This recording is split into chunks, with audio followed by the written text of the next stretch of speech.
ৰাইজ নমস্কাৰ। বৰেই পয়া বাতি চূণৰ পানীৰ দৰে দৈ খাই মই বৰডেকাই ভিডিঅ'টো আৰম্ভ কৰিছোঁ।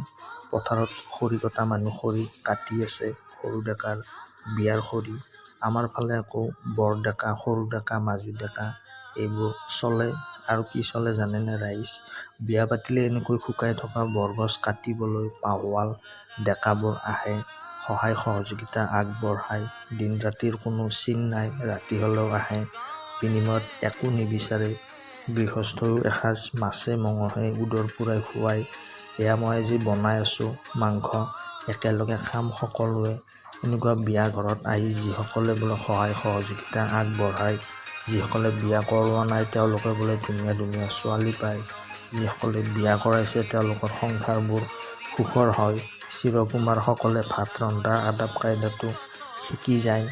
লাইচেঞ্চ থকা সকলে গ্ৰিলৰ দোকানৰ পৰা জুইচ খায়।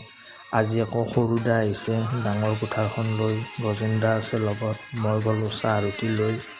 দে কাকাহঁত জয় কৃষ্ণ বুলি খৰি ফাল আৰু উদৰ পূৰাই খা। একেবাৰে খোৱা ঠাই কোনো অসুবিধা নাই, য'তেই বহা তাতেই খোলা শৌচালয়। ভিডিঅ'টো ভাল পালে লাইক কমেণ্ট কৰি দিব আৰু বিয়ালৈ আহিব। স্পেচিয়েলি নিমন্ত্ৰণ জনাম বাৰু পিছত।